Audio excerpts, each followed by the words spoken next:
I'll just get right into it. I got sober at 22. One of the most difficult times to be able to get sober as a young athlete. College hockey, kind of what goes hand in hand is drinking, so fell into that. Anyway, some of you might know my story, some of you might not. So I was chasing my dream of playing in the NHL. All I had to do was to not drink, and definitely didn't follow those lines. So anyway, there came a point where I needed to get sober. It's $1,000 a night, or at that time, to be able to go to Hazelden, roughly about that time, or it felt like $1,000, which is a lot of money. You know, I went for, you know, your 28-day stay. I mean, that's what you might tell somebody who needs to get sober for the first time. Like, it's only 4 weeks. Like, you can figure it out during that time. Might be a good time to be able to reset. And it makes it pretty easy for me to commit anyway, because I was sick and tired of the circus and needed to feel some relief. So I went, and then I got recommended to extend it. I truly wanted to be sober at 22. But once again, it's $1,000 or roughly about that. It's expensive either way, you know, that you put it.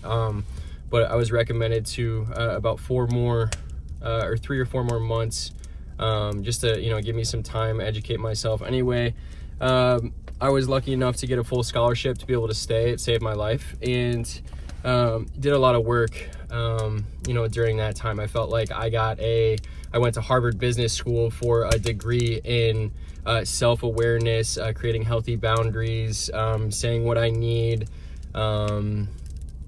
you know, just all the above. So anyway, fast forward, I get out of rehab, and I was still wanting to chase my dream of playing hockey. I guess I needed this point in my life to figure it out. And, you know, if I had people that were influencing me to stay home, you know, and don't chase your dream and just be sober because they were scared of me relapsing, then I might not know. And I'm grateful to have a family that understood that we need to allow each other our moments to be able to have the experiences, to develop the tools, to know what to do in the future, compared to needing to lean on to mommy and daddy, or somebody else. But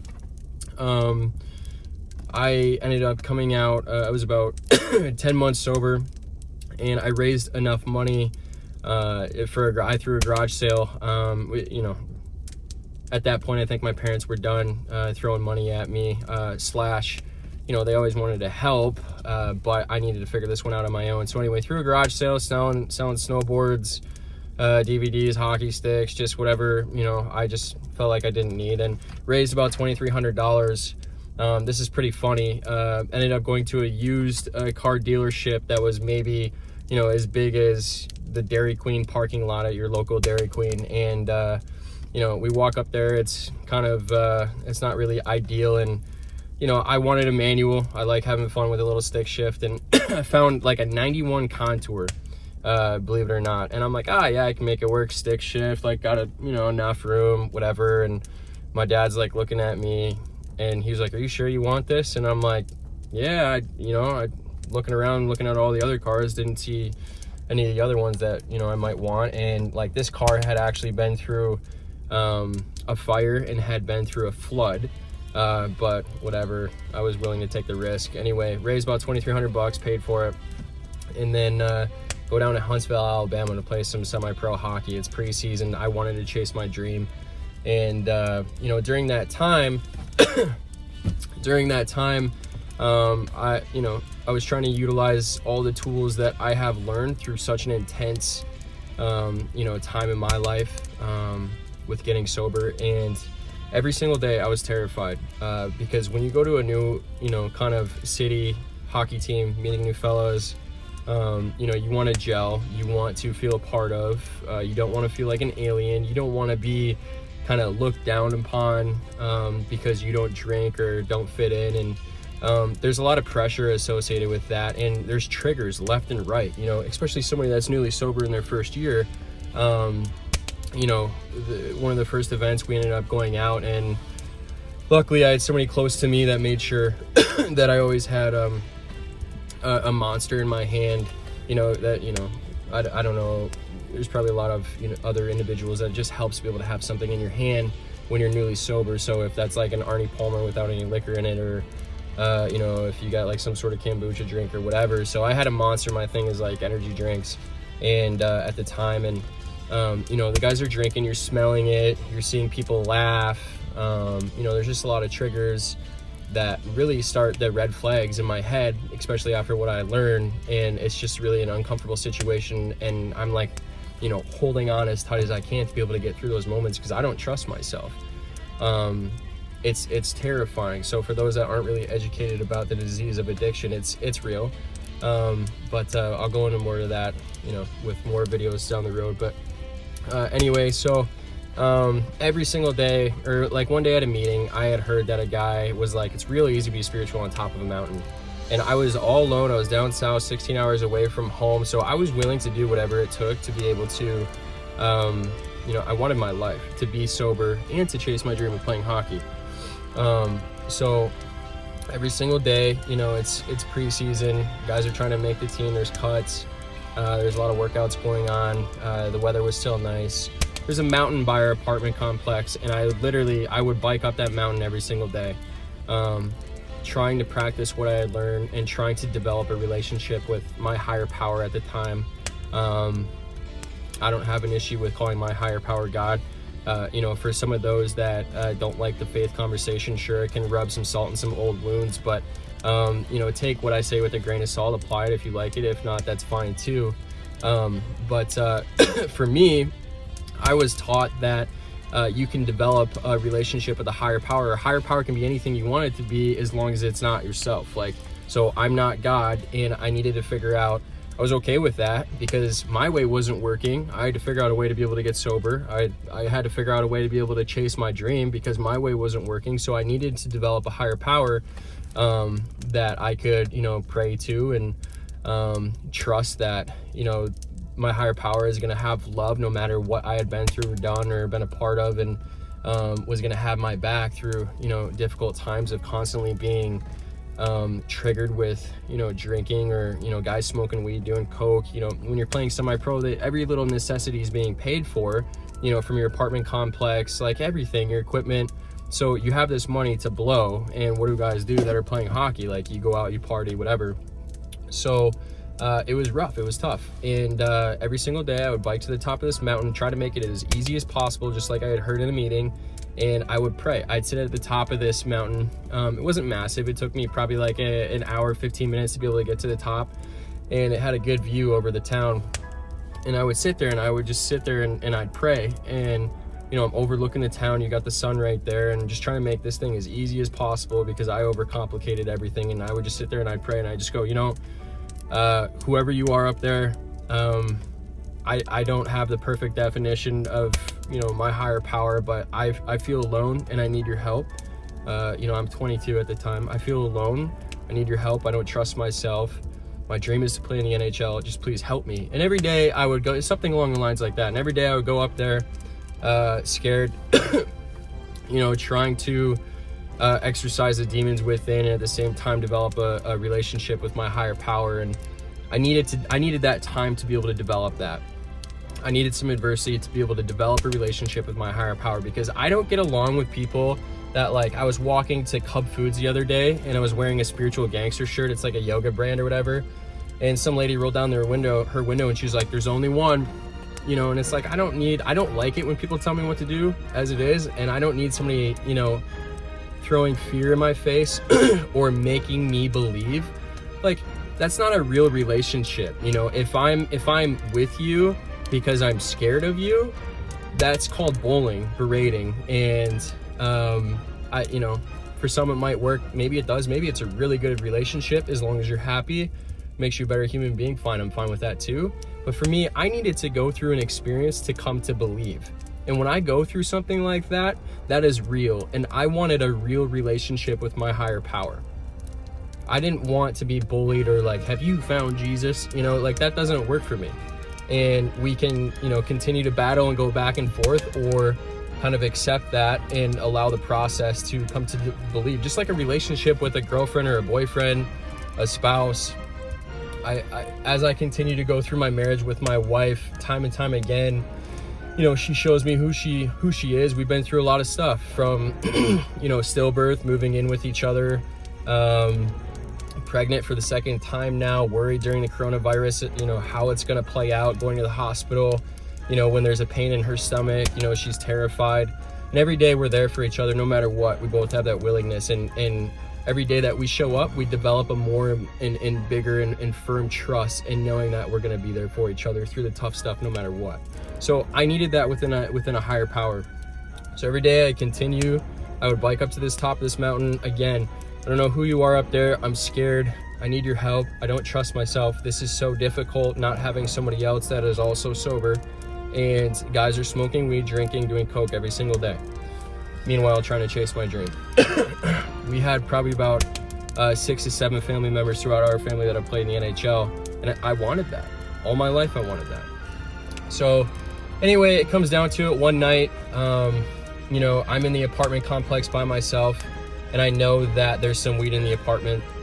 And I'm craving so fucking bad. I'm craving.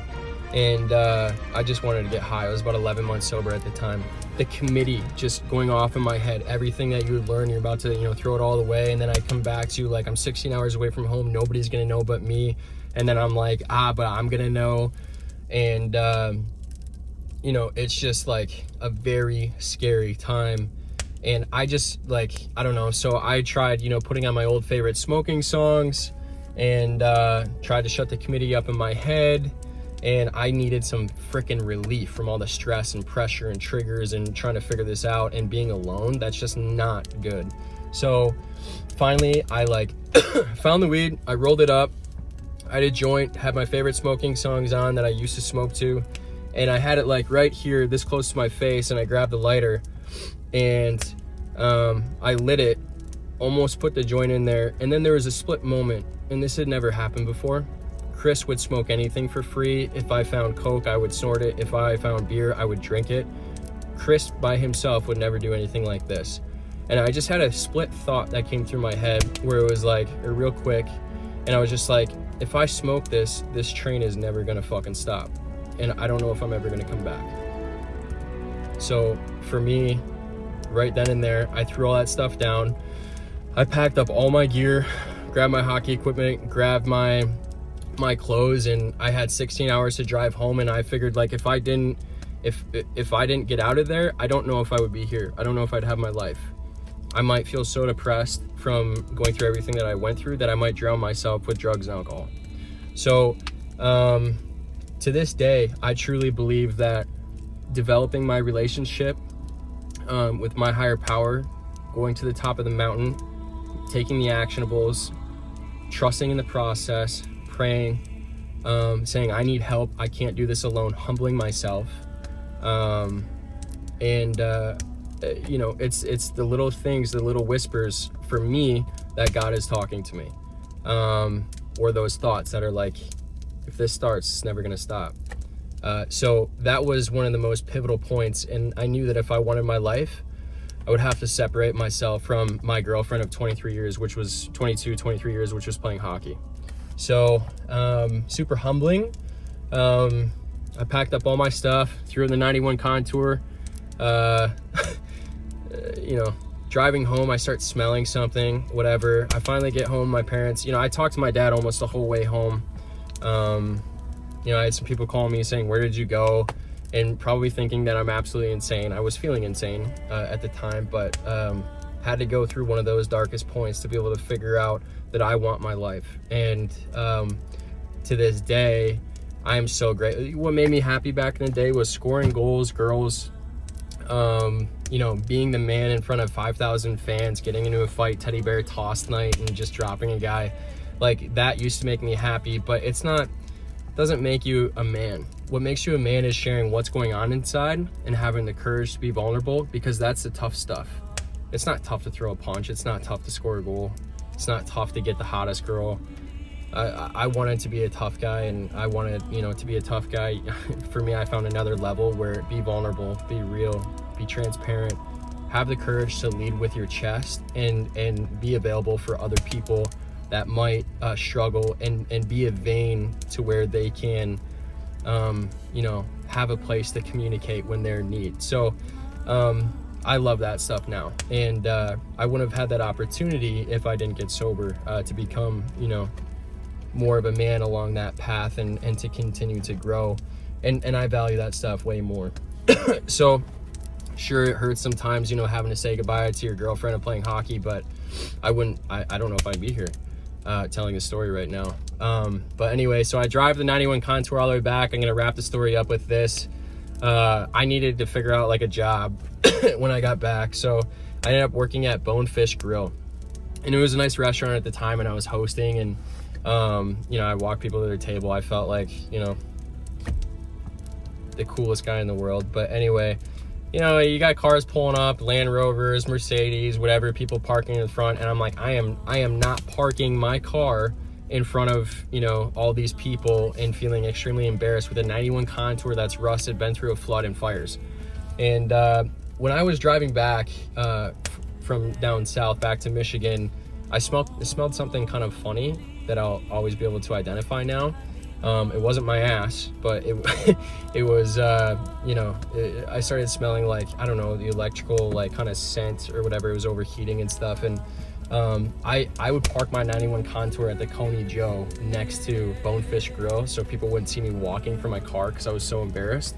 And all of a sudden, like, these fire trucks go by, and people are looking out the window, and you know, the car had caught fire. So I'm sitting there at the hostess stand, and this fire guy, or this, I don't know, the fireman comes in, and he yells out in the restaurant, "Does anyone own a 91 Contour?" And I'm like thinking to myself, don't fucking say a word. Let the motherfucker burn. No, it's not mine. I'll let it burn.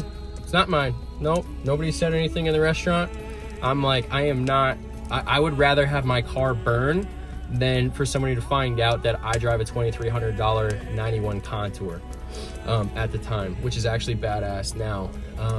But go into that later. But anyway, so I call my dad. He comes pick me up. He's like, "What the hell happened?" And I'm like, they came up. They said, "Anyone own a 91 Contour?" I was embarrassed to say that was my car, so I didn't speak up. And I just thought to myself, let the motherfucker burn. So anyway, my dad, one of his friends, helped tow the car back. And that was my story about the 91 Contour. But I don't know, in life you always got to find kind of the comedy or a positive perspective about stuff, and you take things with a grain of salt, learn a little bit from it. But you know, in a nutshell, for me, I have to go through my experiences to be able to develop a relationship with my higher power. I go to church. I don't have an issue with it. I was never like a church goer. We always had, you know, hockey on Sundays, and I you know, whatever it is, if you go to church, if you're listening to somebody else have a conversation, be open-minded enough to come at it with this perspective where it's like, I can take 1% of, you know, whatever they're saying and apply it to my life. Like, seek out, pay attention enough to seek out and be open-minded to where you can apply 1% of what is in front of you to your life, and always constantly try to get better. And that's kind of like my mindset around church, professional, you know, your work environment, my self-awareness, my self-growth, constantly evolving. Because if you're not, you know, pushing forward, you're falling backwards. And, you know, when we're not being mindful, our character defects can tend to come out sideways. So that's my story. Had to give up my dream of playing hockey, and found a relationship with whom I call today God.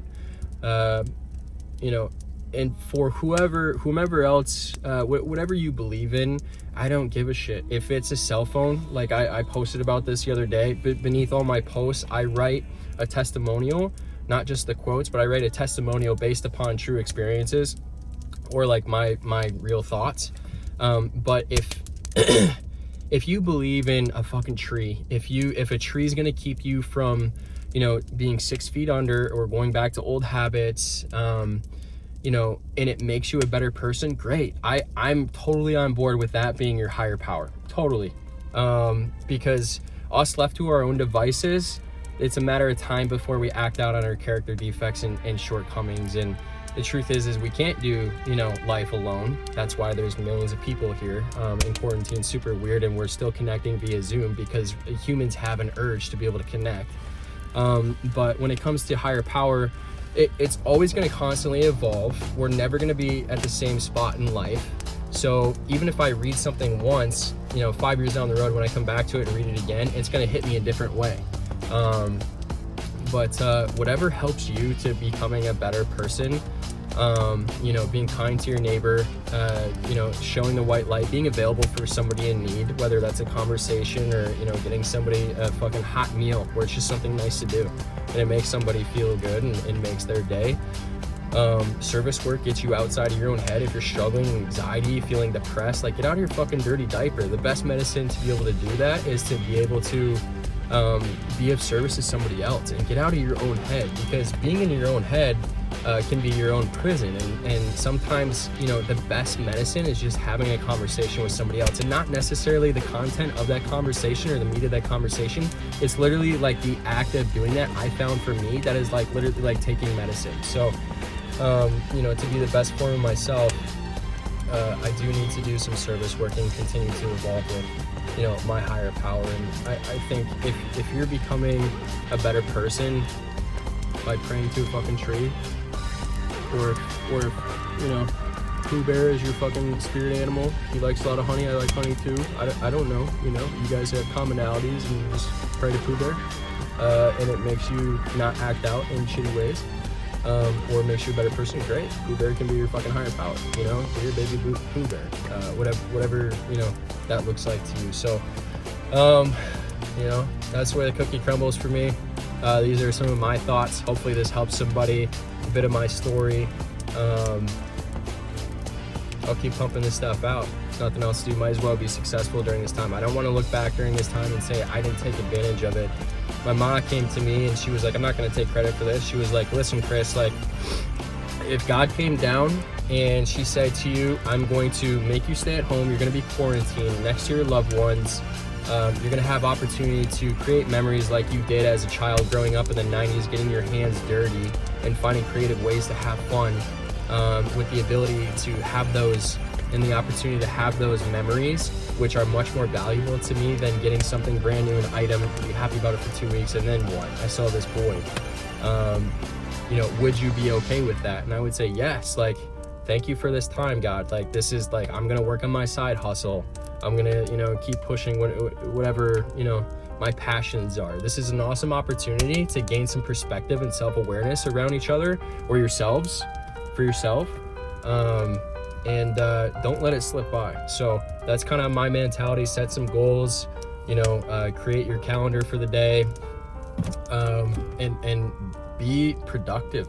Go be productive. Done rambling. Sorry if that was a lot. I've had a bang energy drink. I'm out here in the car, nothing else to do. If you enjoyed the Campfire story, feel free to share. My goal is to provide a platform where people participate and just have kind things to say and share wisdom and lean on each other and be the place where you can be yourself and be celebrated compared to judged. That's really what I'm trying to do. So any help in growing Smoothie's Corner, I would appreciate it, and being vulnerable there. But other than that, hope you guys have an awesome Saturday. I know it's sunny here. Be a kind human, and have a great day. Thanks.